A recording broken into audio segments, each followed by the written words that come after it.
الحمد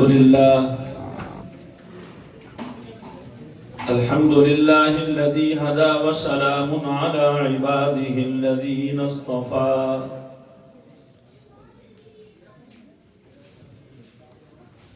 خصوصا على سيد الرسل وخاتم الأنبياء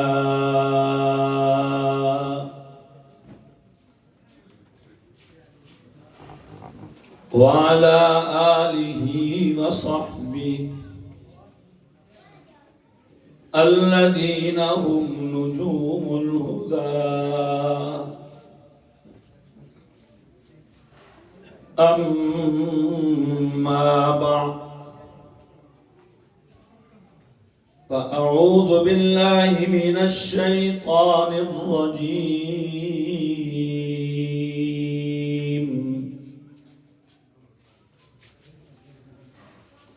بسم الله الرحمن الرحيم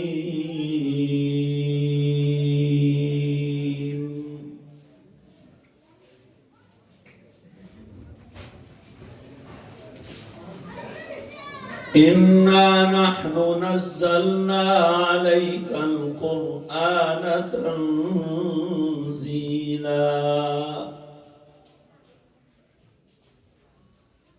فاصبر لحكم ربك ولا تطع منهم آثما أو كفورا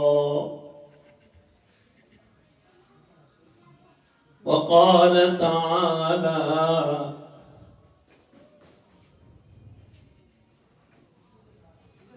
إنا نحن نزلنا الذكر وإنا له لحافظون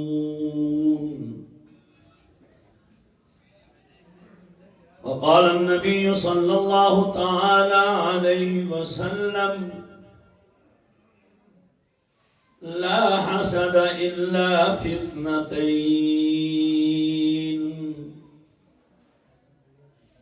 رجل آتاه الله مالا فسلطه على هلكته ورجل آتاه الله الحكمة يعلمها ويقضي بها أو كما قال رسول الله صلى الله تعالى عليه وسلم صدق الله العظيم وصدق رسوله النبي الكريم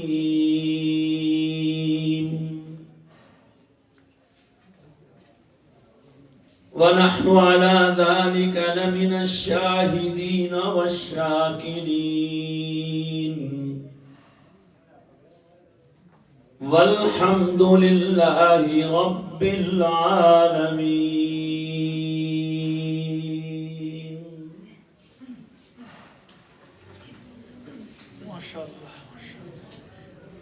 ہمارے عزیز حضرت مولانا پیر محمد صاحب سلمہم کے ادارہ جامعہ تاج السلام کا یہ جلسہ ہے اور بڑا خوشگوار اور اچھا ماحول ہے جس میں یہ جلسہ ہو رہا ہے. اس مدرسے میں جن بچوں نے قرآن کریم حفظ کیا ہے یہ تقریب انہی کا اعزاز ہے اور پھر ان بچوں کو دستار بندی سے بھی نوازا جائے گا. دستار بندی یہ ایک سند ہوتی ہے، ایک نسبت ہوتی ہے، ایک اعزاز ہوتا ہے کہ جو امانت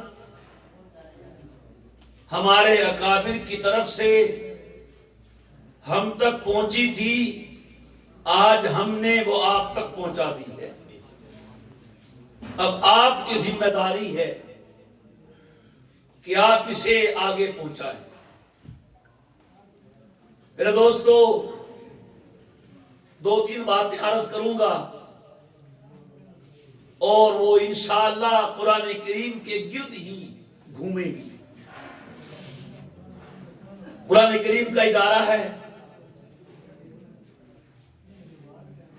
یہ جو اس طرف حضرات موجود ہیں ذرا باتیں نہ کریں تو اچھا ہے، کام کریں جو کرنا ہے، کیونکہ آوازیں ادھر آ رہی ہیں۔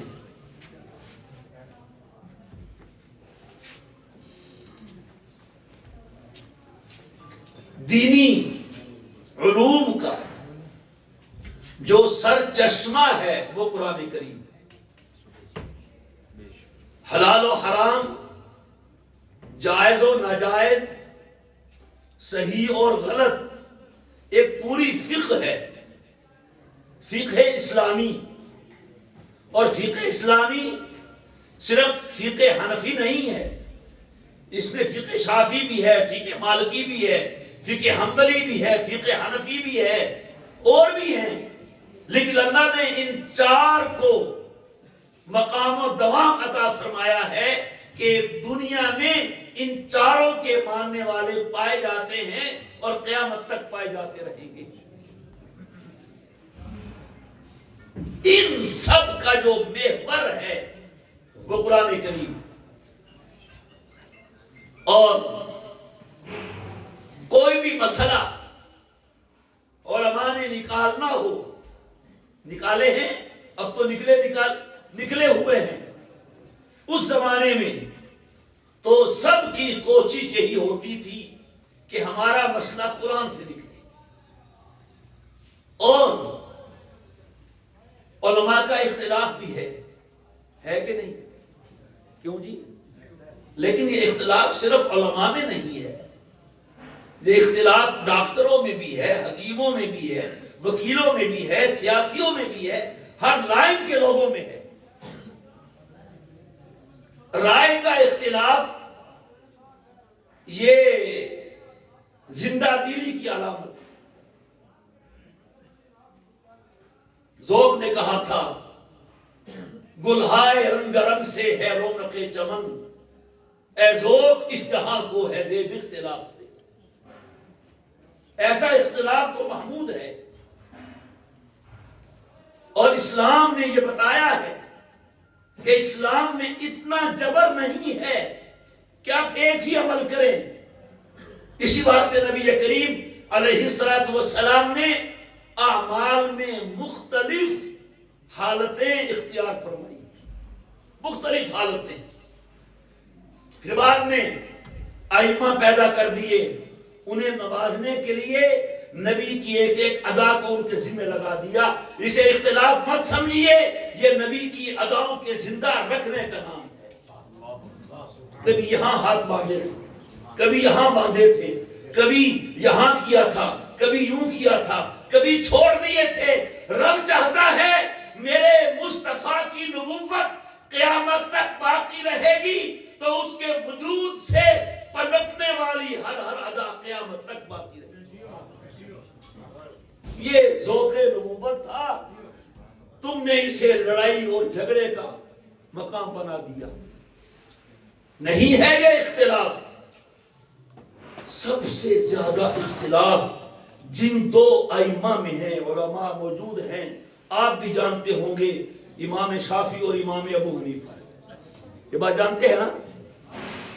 جس دن امام ابو حنیفہ رحمہ اللہ تعالی فوت ہوتے ہیں، اس دن امام شافعی پیدا ہوتے ہیں، اس دن۔ اور یہ اللہ کا کرم کا معاملہ تھا، اب وہ معاملہ اٹھ گیا ہے کہ اللہ اگر ایک پائے کا عالم اٹھاتا تھا، اسی پائے کا عالم امت کو دے دیتا تھا۔ ہوا اختلاف، بھری پڑی ہیں کتابیں۔ امام شافعی امام ابو حنیفہ کی زیارت تو نہیں کر سکے، ہاں ان کے علم سے استفادہ کیا ہے، اور کہتے ہیں الناس عیال فی الفقہ لابی حنیفہ، پورے لوگ فقہ میں ابو حنیفہ کے عیال ہیں، یوں محتاج ہیں جیسے گھر والے صاحب خانہ کے محتاج ہوتے ہیں۔ اور ان کا شعر ہے، فرماتے ہیں آئد ذکر نعمان لنا ان ذکرہ هو المسک ما کررتہ یتضوع۔ ابو حنیفہ کا ذکر بار بار کرو، بار بار کرو، ان کا ذکر کرنا، ان کا نام لینا، ان کا تذکرہ کرنا، وہ تو کستوری ہے، جتنا رگڑو گے اتنا مہکے گی۔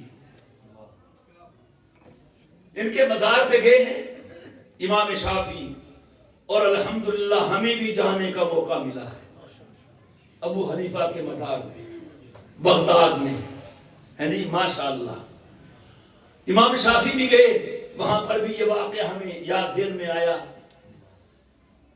نماز کے طریقے میں اختلاف ہے، تو ابو حنیفہ رحمہ اللہ تعالی کی قبر کے پاس مسجد ہے، وہاں جو انہوں نے نماز پڑھی ہے تو اپنی فقہ کو چھوڑ کر امام ابو حنیفہ رحمہ اللہ تعالی کی فقہ کے مطابق نماز پڑھی۔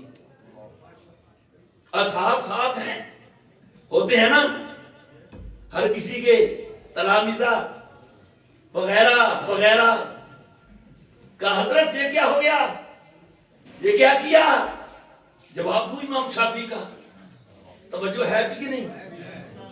کہتے ہیں احتراما لی ابی حنیفہ، احتراما لی ابی حنیفہ، اور جس ہستی کی قبر کی زیارت کے لیے آئے ہیں اس کے احترام میں آج ہم نے نماز اس کی فقہ کے مطابق پڑھی۔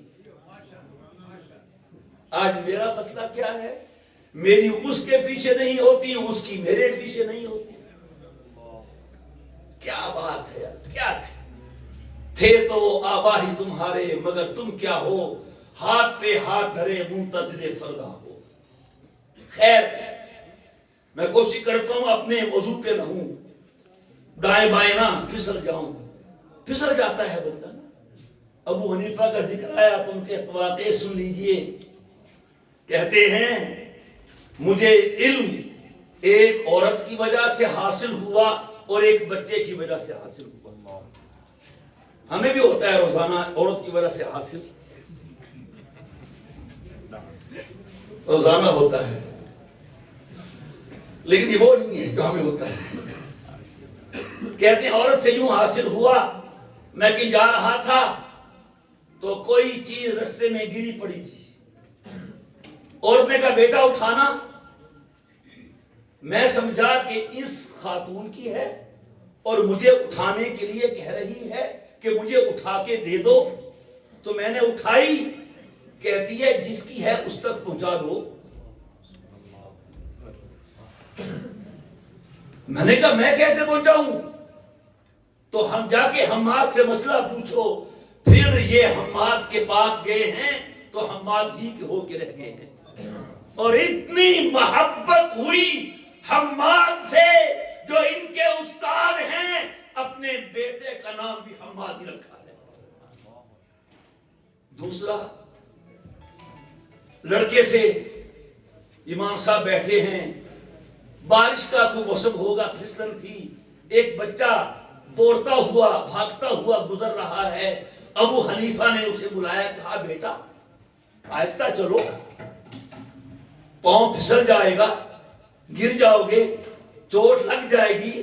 اس نے کہا جی بہت اچھا حضرت، انکل ہی بولتے ہو نا، چچا بہت اچھا، لیکن آپ بھی خیال کیجئے گا اگر میرا پاؤں پھسلا صرف میں گروں گا، آپ اس رستے پہ چل رہے ہیں، امت آپ کے پیچھے ہے، اگر آپ پھسلے صرف آپ نہیں گریں گے، پوری امت گر جائے گی۔ خیر، تو فقہ کا مسئلہ سب سے پہلے قرآن سے لیا جاتا ہے۔ میں بات سے کر رہا تھا، یہ بہت ہائی لائٹ کرتے ہیں، ہم اور بھی لڑتے ہیں بھی، تم نہیں لڑتے، بولی اختلاف ہے کہ نہیں؟ لیکن جس مسئلے میں جو مسئلہ قرآن میں بیان ہو گیا صراحت کے ساتھ، اس میں کسی امام پہ اختلاف نہیں ہے۔ قرآن کریم میں ہے جھوٹ مت بولو، فَنَجْعَلْ لَعْنَةَ اللَّهِ عَلَى الْكَاذِبِينَ۔ اب کسی امام پہ اختلاف ہے جھوٹ کے بارے میں؟ قرآن کریم میں ہے اقیموا الصلاۃ، نماز پڑھو، کسی امام پہ اختلاف ہے نماز پڑھنے کے بارے میں؟ بولیے۔ قرآن کریم میں ہے وَأْمُرْ أَهْلَكَ بِالصَّلَاةِ وَاصْطَبِرْ عَلَيْهَا لَا نَسْأَلُكَ رِزْقًا نَحْنُ نَرْزُقُكَ وَالْعَاقِبَةُ لِلتَّقْوَىٰ۔ گھر والوں کو حکم کرو، خود بھی پڑھو اور مت ڈرو۔ نماز کے لیے جائیں گے، دکان بند کرنی پڑے گی، روٹی روزی کا مسئلہ بنے گا، نحنو نرزقک، اور میرے بندے نماز تو پر، روٹی تیری میرے ذمہ آئی۔ ہے کسی امام کا اختلاف؟ نہیں۔ تو یہ ہے علم کا جو مرکز ہے، علوم اسلامیہ کا، فقہ اسلامیہ کا، اسلامی لا کا، اسلامی قوانین کا، اسلامی معاشرت کا، اسلامی سیاست کا جو محور و مرکز ہے وہ قرآن کریم ہے کہ نہیں؟ پرانا ہو گیا ہے قرآن؟ بولو یار، تر و تازہ ہے کہ نہیں؟ کون سی کتاب ہے جو دلوں کو جھنجھوڑنے والی ہو؟ وہ قرآن کریم ہے۔ اور آج کی نہیں ہے، آج تو اپ ڈیٹ ہونے کا زمانہ ہے، روزانہ موبائل پہ اپلیکیشنز اپ ڈیٹ ہوتی رہتی ہیں، آپ نہ بھی چاہیں پھر بھی اپ ڈیٹ ہو جاتی ہیں۔ قرآن تو آج بھی وہی ہے جو 14 صدیوں پہلے، 1450 سال پہلے جبریل حضور کو سنا کے گئے تھے، اس میں ایک حرف کا بھی فرق نہیں آیا ہے۔ حکمت کا منبع بھی یہی ہے۔ صوفیاء جو دلوں کو پاک و صاف کرتے ہیں، ان کا مرکز بھی قرآن ہے۔ قرآن پڑھیے، اور میرے دوستو یاد رکھیے گا، جو آدمی قرآن کریم سے ہدایت حاصل کر سکتا ہو، اس کے لیے قرآن سے بڑھ کے کوئی حاجی نہیں ہے۔ لیکن ہم پڑھتے نہیں ہیں، ہم نہیں پڑھتے، پڑھتے ہیں تو سمجھتے نہیں ہیں، سمجھتے ہیں تو عمل نہیں کرتے ہیں۔ اگر آج پڑھیں، وہ زمانے میں معزز تھے مسلمان ہو کر، ہم خار ہوئے تارک قرآن ہو کر۔ امریکہ کی ایک خاتون تھیں، اب ان کا نام ڈاکٹر ماریا ہے، غیر مسلم تھیں، مسلمان ہو گئی، ڈاکٹر تھیں، عورت تھی، امریکن تھی، پاکستان آئیں۔ ہمارے گجرانوالہ کے ایک بہت بڑے عالم گزرے ہیں، حضرت مولانا صوفی عبدالحمید سواتی صاحب، شاید آپ جانتے ہوں، علماء کرام کو جانتے ہوں گے۔ یہ حضرت مولانا سرفراز خان صاحب رحمہ اللہ تعالیٰ کے چھوٹے بھائی تھے۔ ان سے انٹرویو کرنے آئیں اپنے کسی تھیسس مقالے کے حوالے سے، وہ لمبا قصہ ہے۔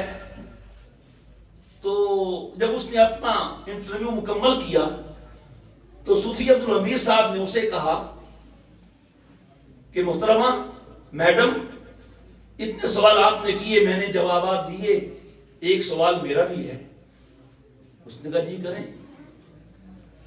اس نے کہا میرا سوال یہ ہے کہ آپ امریکن نیشنلٹی کی حامل ہیں، تو آپ نے مسلمانوں میں کیا دیکھا کہ مسلمان ہو گئی؟ اس نے کہا حضرت معذرت کے ساتھ، میں مسلمانوں کو دیکھ کے مسلمان نہیں ہوئی، میں تو قرآن پڑھ کے مسلمان ہوئی۔ کہہ دو سبحان اللہ یار۔ وہ کیسے کہتی ہے جی میں ریڈیو سنا کرتی تھی، رب خدا ہدایت دینے پہ آئے تو یوں دے دیتا ہے، کوئی تعلیم تو بنے۔ ہم تو مائل بکرم ہیں، کوئی سائل ہی نہیں، راہ دکھلائیں کسے، کوئی راہ رو منزل ہی نہیں۔ اور علماء نے فرمایا ہے، بڑی اہم بات کرنے لگا ہوں، علماء نے فرمایا ہے جو شخص طالب ہدایت ہو اور رب سے سچے دل سے ہدایت کی دعا کرے، اللہ اس کی یہ دعا رد نہیں کرتا ہے۔ اولاد مانگو مرضی ہے، دے دے نہ دے نہ دے، کوٹھی مانگو مرضی ہے، دے دے نہ دے نہ دے، بنگلہ مانگو مرضی ہے اس کی، وہ مالک ہے کونین کا، لیکن اللہ بھی تو ہے نا۔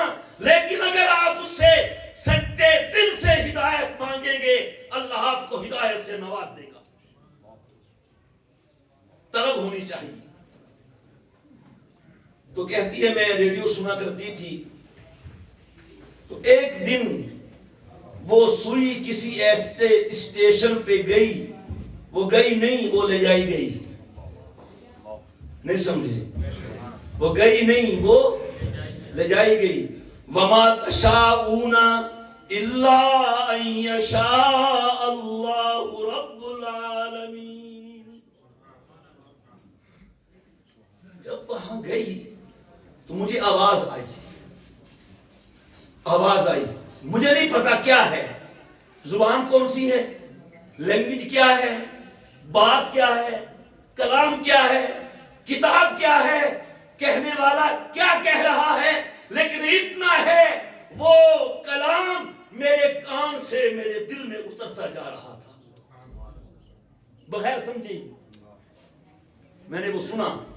جب تک وہ کلام نشر ہوتا رہا، پھر میں نے روزانہ اسی وقت پہ اسی اسٹیشن پہ جانا اور وہ کلام سننا، 1 دن 2 دن 3 دن 4 دن 5 دن، معلومات نہیں تو پتہ چلا قریب میں مارکو ریڈیو اسٹیشن ہے، یہ وہاں سے آواز آتی ہے، اور آواز ہے کس کی؟ دا ہولی بک آف دی اسلام کی۔ میں نے قرآن لیا، وہ تو عربی میں تھا اور مجھے عربی آتی نہیں تھی، اس کا ترجمہ ملتا تھا انگریزی میں، لیکن میں اس کلام کو سن کے اتنا اس کی محویت میں مگن ہو گئی تھی، میں اس کو سمجھنے میں کسی کو درمیان میں لانا نہیں چاہتی تھی۔ کیا بات ہے، سبحان اللہ، میں خود سمجھوں گی۔ کہتی ہے پھر میں نے عربی گرامر کو پڑھنا شروع کیا، یہ جو مدرسوں میں ضربہ ضربہ ضربو ضربت، اب تو جلسوں میں ماشاءاللہ صرف صغیرے صرف کبیرے بھی سنا کے ٹائم پورا کیا جاتا رہا ہے، صرف سنا وہ ہم نے سیکھی، عربی گرامر سیکھی۔ اللہ نے انسان کو سبحان اللہ صلاحیت دی ہے، جو زبان سیکھنا چاہے سیکھ لیتا ہے کہ نہیں۔ کہتی ہے میں نے اتنی عربی سیکھ لی کہ میں قرآن کا ترجمہ کرنا شروع ہو گئی، سورہ فاتحہ شروع کی، ختم ہو گئی، سورہ بقرہ کا ترجمہ شروع کیا، ابھی سورہ بقرہ مکمل نہیں ہوئی تھی کہ قرآن نے مجھے مسلمان کر دیا۔ یہ اس کا دوسرا اثر ہے، تذکرہ۔ قرآن نے تذکرہ کہا اپنے آپ کو، کلا انہا تذکرہ فمن شاء ذکرہ، اور یہ نصیحت ہے، جو چاہے نصیحت حاصل کر لے۔ علم کا بھی مرکز ہے، تزکیے کا بھی مرکز ہے، اور اس میں حضور کے سینے کی بھی نسبت ہے۔ بہت بڑی بات کہہ دی ہے میں نے، اس کلام میں حضور کے سینے کی نسبت ہے۔ باقی کتابیں لکھ کر بھیجی گئی اور قرآن کو حضور کے سینے میں اتارا گیا۔ پھر کیوں نہ ہوا ممتاز دنیا بھر کے دینوں میں، وہاں مذہب کتابوں میں، یہاں قرآن سینوں میں۔ 3 چیزیں ہیں قرآن جن کا تقاضا کرتا ہے، آج بھی وہی 3 چیزیں ہیں، سبحان اللہ، نہ 2 ہوئی ہیں نہ 4 ہوئی ہیں۔ جبریل امین آتے تھے، لکھ کے دے جاتے تھے، کاپی کرا لو، سناتے تھے، حضور کے کان، پھر کان سے سینہ، پھر سینے سے زبان، آج بھی وہی۔ شام کو قاری صاحب بچے کو مطالعہ کہلواتے ہیں، کان سے سنتا ہے، پھر یاد کرتا ہے، بولتا زبان سے ہے، محفوظ سینے میں ہوتا ہے، اگلے دن زبان سے سنا دیتا ہے، ارے وہی کرتا ہے جو حضور نے جبریل کے ساتھ کیا تھا۔ اور یہ بھی سنیں، شروع کے زمانے میں جب قرآن کریم اترنا شروع ہو رہا تھا تو اب تو مصحف میں لکھا ہوا بھی ہے، استاد موجود ہے، ساتھی بھی کلاس میں ہیں، کوئی لفظ نہ سمجھ آئے دوبارہ پوچھ لیں گے، قرآن کھول کے دیکھ لیں گے، استاد صاحب سے پوچھ لیں گے، ساتھی سے پوچھ لیں گے۔ حضور کے پاس جبریل ایک آیت ایک مرتبہ ہی لے کے آتا تھا، ہاں سورہ فاتحہ ہے جو 2 مرتبہ اتری ہے، تو حضور قرآن کریم جب اترتا تو سنتے بھی تھے، اور یہ ڈر تھا کہ کہیں میں بھول نہ جاؤں، ساتھ زبان سے کہتے بھی تھے۔ کتنا مشکل ہوتا ہے، کیوں جی؟ آپ میری بات سن رہے ہیں، اپنی زبان سے بول تو نہیں رہے نا؟ اور اگر آپ یہی عمل کریں، جو کچھ میں کہہ رہا ہوں ساتھ بولتے جائیں، مشکل ہوگی کہ نہیں ہوگی؟ بخاری کے الفاظ ہیں، کانا یعالج من التنزیل شدہ، کہ قرآن کے اترنے سے حضور کو تکلیف ہوتی تھی کہ سننا بھی ہے، یاد کرنا بھی ہے، یاد رکھنا بھی ہے، مفہوم سمجھنا بھی ہے، کل امت کو سنانا بھی ہے۔ اللہ پاک نے حل نکالا، فرمایا لا تحرک به لسانک لتعجل به ان علینا جمعہ وقرآنا فاذا قرأناه فاتبع قرآنا ثم ان علینا بیانا۔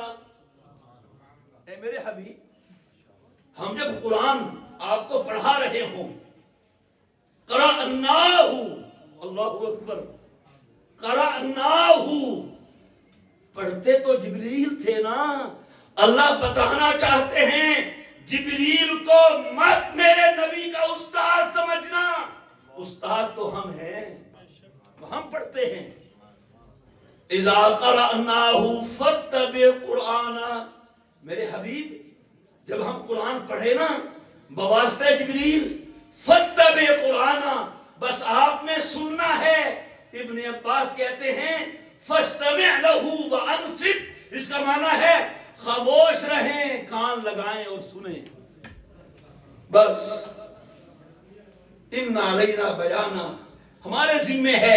رہی یہ بات کہ آپ بھول جائیں گے، میرے حبیب آپ اس بات کو بھول جائیں کہ آپ قرآن بھول جائیں گے، کان لگانا اور سننا آپ کا کام ہے، آپ کے سینے میں محفوظ کرا دینا اور آپ کی زبان سے جاری کرا دینا ہمارا کام ہے، یہ ہمارے ذمہ آیا۔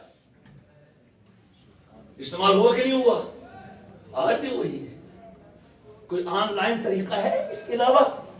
استاد پڑھتا ہے، سبحان اللہ، مغرب کے بعد مطالعہ ہوتا ہے، استاد سناتا ہے، وہی ہے جو جبریل حضور کو سناتے تھے۔ پھر بچہ رٹتا ہے، کہتا ہے، وہ کہتا زبان سے ہے لیکن محفوظ دل میں ہو جاتا ہے، اگلے دن زبان سے سنا دیتا ہے۔ تو میں کہا کرتا ہوں کہ جو بچہ آپ نے حافظ بنایا، حافظ کیا بنایا؟ آپ نے پنڈ دادن خان کے بچوں کے سینوں میں وہ نور بھر دیا، آج بھی اس نور کا مرکز گنبد خضرا کے نیچے حضور کا سینہ ہے۔ قرآن کریم نے آپ کے بچوں کے سینوں کو حضور کے سینے سے ملا دیا ہے۔ آپ کہیں گے ایسی بات کہہ دی ہے، مبالغہ ہے؟ نہیں ہے مبالغہ، جھوٹ ہے؟ نہیں ہے جھوٹ۔ ہمارے پاس آنکھ نہیں ہے، یہ لائٹ جل رہی ہے، تار ہے کہ نہیں؟ بولیے، پاور ہاؤس سے آ رہی ہے، ارے تمہیں واپڈا کا پاور ہاؤس نظر آتا ہے، ہمیں مصطفیٰ کے نور کا پاور ہاؤس گنبد خضرا میں نظر آتا ہے۔ جاؤ دہلی کے شاہ ولی اللہ سے پوچھو، ہمارے پاس آنکھیں نہیں ہیں، کہتے ہیں میں مدینے گیا، ہم بھی مدینے جاتے ہیں، لیکن تیرا اور میرا جانا اور ہے اور اللہ والے کا جانا اور ہے۔ مدینے گیا، شاہ ولی اللہ کی زبان بول رہا ہوں، جو سند الہند ہے، جس کو بر صغیر کا ہر مسلمان فرقہ مانتا ہے، وہ کوئی بھی ہو، میں نے عالم کشف میں حضور کی زیارت کی ہے۔ جیسے آپ مجھے اور میں آپ کو دیکھ رہا ہوں، شاہ ولی اللہ شیخ احمد بن عبد الرحیم کہتے ہیں میں نے مدینے جا کے یوں حضور کی زیارت کی ہے۔ اور یہ وہ شاہ ولی اللہ ہیں جو مدینے جا کے حدیث پڑھتے ہیں اور پھر دہلی لا کے پورے بر صغیر کو حدیث سے بھر دیتے ہیں۔ ان کے استاد شیخ ابو طاہر المدنی الکردی کہتے ہیں دہلی سے ایک نوجوان آیا ہے، حدیث کے الفاظ وہ مجھ سے پڑھتا ہے، حدیث کے معنی میں اس سے سمجھتا ہوں۔ حضور تشریف فرما ہے، سبحان اللہ، اور کہہ دو سبحان اللہ یار۔ تو میں نے دیکھا، کھلی آنکھوں دیکھا، جیسے یہ لائٹ چمک رہی ہے، حضور کے مبارک سینے سے نور نکل رہا ہے، سبحان اللہ، نکل رہا ہے۔ نور کا معنی روشنی، اور نکل کے وہ ایک موٹی رسی کیبل بن جاتی ہے، پھر آقا کے مبارک سینے سے نکلنے والا وہ نور رسی کی تار کی شکل میں پوری دنیا میں پھیل جاتا ہے۔ جہاں کہیں کوئی محدث، کوئی استاد قرآن کی حدیث کی تعلیم دے رہا ہوتا ہے، نور کی اس تار سے ایک نور کا دھاگا نکلتا ہے، اس کے سینے سے جڑ جاتا ہے۔ کیفی نے کہا تھا، کیفی نے حاتم کا ذکر کیا، وہ زمانہ گزر گیا۔ حاتم تائی ہے کوئی دادر خان میں حاتم تائی؟ ہاں جی، وہ کہتے نا آج تو حاتم کبھی ٹانگ مار دی حاتم تائی کو، کوئی ہے کوئی حاتم تائی؟ کیفی نے کہا حاتم کا ذکر کیا، وہ زمانہ گزر گیا، جاری ہے آج تک بھی سخاوت حضور کی۔ یہ بچے جو تاج السلام میں پڑھتے ہیں، یہ آپ کے بچے ہیں، یہ میرے بچے ہیں، یہ سرمایہ ہے ہمارے ملک کا۔ آج تاج السلام نے ان کے سینوں کو حضور کے سینے سے ملا دیا، اور ہر رشتہ ختم ہو جاتا ہے، استاد شاگرد کا رشتہ ختم نہیں ہوتا۔ ہم نے اپنے بڑوں سے سنا کہ یہ جو ہمارا تمہارا تعلق ہے نا، یہ حیجن و میتن ہے، یہ فی الدنیا والآخرہ ہے۔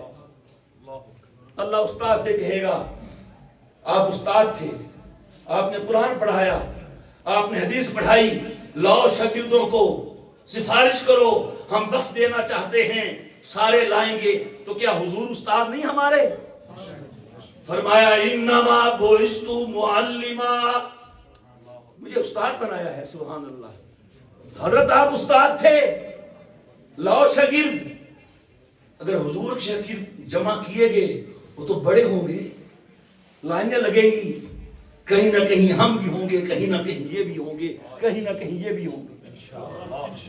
یہ الگ بات ہے، پہلی صف میں نہیں ہوں گے، وہ تو ابو بکر کی ہے، وہ تو عمر کی ہے، وہ تو عثمان و علی کی ہے، سعد و سعید کی ہے، طلحہ و زبیر کی ہے، عبد الرحمن و ابو عبیدہ بن جراح کی ہے، لیکن صفیں جتنی ہوں امام پہلی کا نہیں ہوتا، ساریوں کا ہوتا ہے۔ استاد پہلی صف پہ نہیں ہوتا، ساریوں کا ہوتا ہے۔ مانا کہ ہم پہلی میں نہیں ہوں گے، وہ تو خاص ہے، صف اولی تو ہے خاص صف، وہاں پاؤں پہنچے، یہ کہاں شرف صف آخری سے بھی دور تر جو اشارہ ہو تو یہی صحیح۔ قرآن کی برکت سے، حدیث کی برکت سے بچیاں بھی ہوں گی ازواج مطہرات کی لائن میں، بنات طاہرات کی لائن میں، اور بچے بھی ہوں گے ابو بکر و عمر کی لائن میں۔ اگر حضور دیکھ لیں کافی ہے کہ نہیں؟ اور کچھ چاہیے؟ کہنے والا کہتا ہے نا، ایک تبسم، ایک تجلی، ایک نگاہ بندہ نواز، اس سے زیادہ ہے ہمیں جانا دل کی قیمت کیا کہیے. خدا کی قسم اگر روز محشر مصطفیٰ نے ہمیں دیکھ لیا ہمارا تو کام بن جائے گا. اور پھر کہہ دیا اللہ جی آپ نے کہا تھا شاگرد لاؤ, یہ ہیں, یہ سارے آپ کے ہیں جی. کچھ تو وہ ہیں جنہوں نے مجھ سے پڑھا ہے اور باقی وہ ہیں جنہوں نے میرے پڑھائے سے پڑھا ہے. شاگرد کا شاگرد بھی شاگرد ہوتا ہے, استاد کا استاد بھی استاد ہوتا ہے, جس طرح بیٹے کا بیٹا بھی بیٹا ہوتا ہے اور باپ کا باپ بھی باپ ہوتا ہے. اللہ نے پھر کہہ دیا اچھا آپ کے شاگرد ہیں, پھر ہم نے کیا کہنا ہے انہیں, کیا کہنا ہے انہیں. جب ایک عام استاد کے شاگردوں کو بخشے جا رہے ہیں تو آپ کے شاگردوں کو ہم نے کیا کہنا ہے, لے جائیے اور جنت کے بالا خانوں میں داخل کر دیجیے. خدا کی قسم مزہ ہی آ جائے گا, مزہ آ جائے گا. لوگ سمجھے مجھے محروم وقار و تمکین, وہ نہ سمجھیں کہ میری بزم کے قابل نہ رہا. قرآن کل بھی تھا, قرآن آج بھی ہے اور قرآن کل بھی رہے گا. باقی ہر علم آتا رہے گا جاتا رہے گا. قرآن رہنے کے لیے آیا ہے, جانے کے لیے نہیں آیا. تمہارا فلسفہ, تمہاری سائنس اور تمہارے علوم آئے روز رائے بدل رہے ہیں. قرآن کی جو رائے 1400 سال پہلے تھی آج بھی وہی ہے. آئیے میرے دوستو اپنی بات ختم کریں, عزم کریں کہ انشاءاللہ ہم بھی قرآن والے بنیں گے. کوئی کہہ سکتا ہے میں تو دکان والا ہوں, میں کریانے والا ہوں, میں تو سبزی فروش ہوں, میں تو باپڑا والا ہوں, سب کچھ ہوں. قرآن والے بھی ہوں, قرآن والے بھی ہوں. آپ کا سبزی بیچنا, آپ کا کریانہ کی دکان بنا کے بیچنا, آپ کا پھل بیچنا, آپ کا باپڑا میں ملازمت کرنا قرآن والا ہونے سے مانے نہیں ہونا چاہیے. ایک قرآن والا تو یہ ہے, ایک تو یہ ہے سبحان اللہ. فرمایا کن عالمن او متعلمن او مستمعن او محبا فلا تکو خامسا فتہلک. یا تو عالم بنو, یا طالب علم بنو, یا سننے والے بنو, یا ان سے محبت کرنے والے بنو. پانچویں نہ بننا, پانچویں بنو گے تو ہلاک ہو جاؤ گے. یہ قرآن والے ہیں, یہ قرآن والے ہیں. آپ اگر قرآن والوں سے محبت کرتے ہیں آپ بھی قرآن والے ہیں. محبت کرتے ہیں کہ نہیں کرتے ہیں؟ کیوں جی, کیوں نہیں کرتے؟ میرے خیال محبوب کو ضرورت ہو کپڑوں کی آپ دیں گے؟ محبوب کے ذرا تھوڑا سا بیلنس لوڈ کروا دو, کروائیں گے؟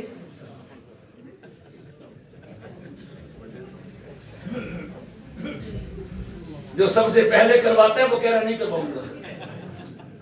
محبوب کو ضرورت ہو کپڑوں کی, تو فونتے بند کر, میں 2 جوڑے لے کے تیرے کو پڑھتا ہوں, تو فونتے بند کر.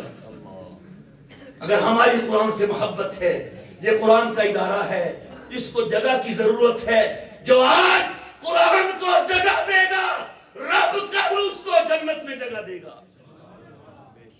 جو آج قرآن کو, قرآن والوں کو سایہ فراہم کرے گا, چھت فراہم کرے گا, کل قرآن کی صورتیں بادل بن بن کے اس کو سایہ فراہم کرے گا. بس میرے دوستو بات میری ختم ہوتی ہے اس عزم کے ساتھ کہ ہم نے قرآن والا بننا ہے. جتنے بھائی بیٹھے ہیں سب ہاتھ کھڑے کر کے عزم کرے ہم قرآن والا بنیں گے. خود حافظ بن سکیں بنے, خود نہ بن سکیں بچوں کو بنائیں, نہ بنا سکے پوتوں کو بنائیں, نواسوں کو بنائیں. خود اتنا تو کر لیں قرآن تو صحیح پڑھے. کہتا الحمدللہ رب العالمین الرحمن الرحیم مالک یوم الدین ایاک نعبد و ایاک نستعین. یہ قرآن ہے.